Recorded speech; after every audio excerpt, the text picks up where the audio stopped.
When you're early in your leadership journey and you're trying to develop your own leadership approach, it's going to be easy to be influenced by other leaders around you, especially your immediate boss. After all, you would spend a lot of time with your immediate boss, especially if he or she is also the team leader of the team that you are a part of. At this stage of your leadership journey, it is most likely that your boss is the most influential role model that you are going to have when it comes to developing your own leadership. But the question is, what if your boss is not a good leader to learn leadership from? What do you do? How do you move forward in your own leadership development? And the answer isn't just changing jobs, going to a different industry, or even moving to somewhere else within the organization. Sometimes the best opportunity for you to develop your leadership is where you are right now.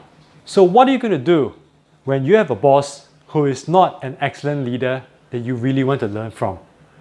What are the actions that you can take? In this video, I'm going to share with you some of the leadership traits that you can actually develop in such a situation. And then I'm going to apply those traits into a possible scenario. So let's get started.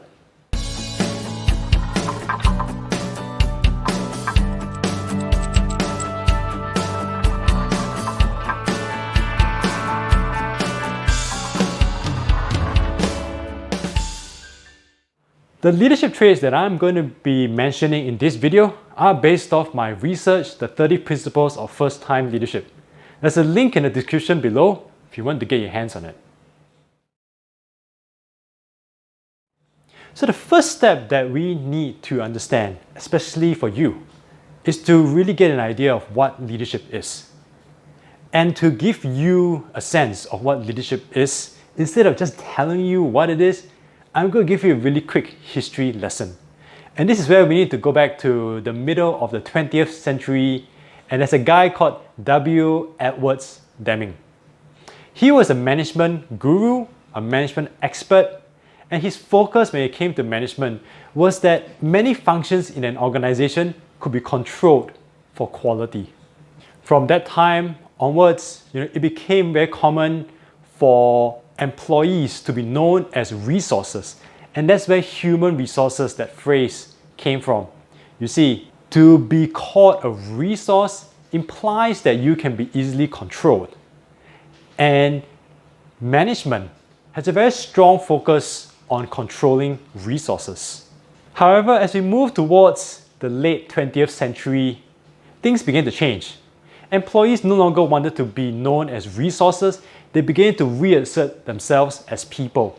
People who wanted to enjoy their work, have flexibility, and find meaning in what they do.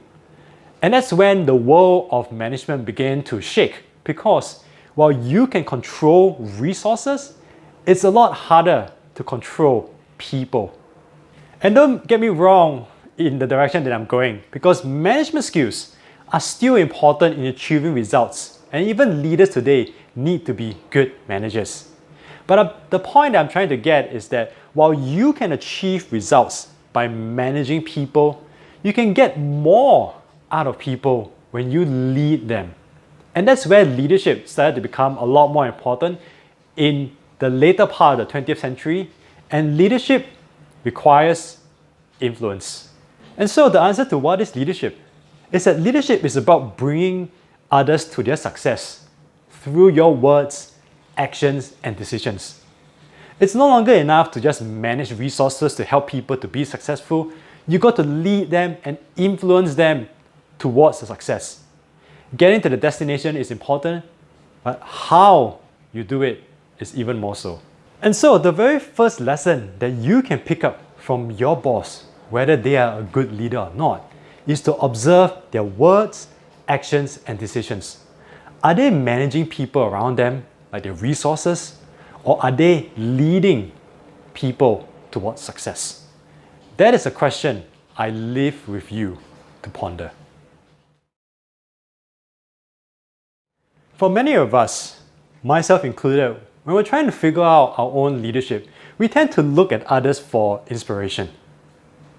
But what if I tell you that you already have the capability to lead, and that all you need to do is to figure out and understand more about yourself? Sounds a bit too good to be true, right? One thing that you must realize is that how you lead yourself is how you are going to lead others. So the more you know about yourself in terms of your personal values, your strengths, and your personality, the clearer you are as to how you are going to lead yourself, which in turn gives you an idea of how you're going to lead others. And it is this clarity that allows you to create your unique leadership approach. Your unique leadership approach is really how you interact with others and the world around you as a leader. And it is made up of that combination of your personal values, your strengths, and your personality. Now, the whole idea that someone is a good or bad leader is really subjective, because your unique leadership approach is useful in some situations and not so useful in others. It really depends on the situation and the people involved. That's why, for one thing, it's important to understand your personal values, because your personal values are what you value as right or wrong, what you believe should be acceptable or not. So a decision by one leader to get the team to work over the weekend might be perfectly acceptable to them, but it's completely unacceptable to another. And that's because of what they value. Your personal values is also what gives you insights into your ethics and morality. Knowing your strengths will allow you to know where or what are the situations that you are going to be strong in, and the situations where you need to work with others to complement your weaknesses. Your personality is what gives you flavor when interacting with others as a leader. And that's why it's important to observe the leaders around you, especially your own boss. When a leadership decision has been made, or action taken, or certain words spoken, you need to ask yourself, how would you have responded in that situation? Would it have been the same? Would it have been different? And when you do this on a regular basis, what you're doing is you are continuously practicing your leadership. Being a leader and exercising your leadership is never a cut and dry approach, because every single situation and the people involved are going to be different. In order for you to bring about a successful outcome, you need to approach each situation differently. And this requires you to exercise your judgment. This judgment is essentially your emotional intelligence. And in particular, we want to focus on sympathy, empathy, and compassion. When you observe leadership around you, one way that you can practice your leadership and your judgment in exercising your emotional intelligence is to ask yourself these 3 questions. Can I feel what the other person feels when I lead? Do I understand how the other person wants to be led? What is the best way to show concern for others as a leader? Your emotional intelligence and exercising your judgment is going to allow you to successfully resolve the leadership situations that you come across. And one way that you can practice your leadership is to observe the leadership of your boss and of other leaders around you, and to ask yourself, would you have responded differently using your sympathy, empathy, and compassion?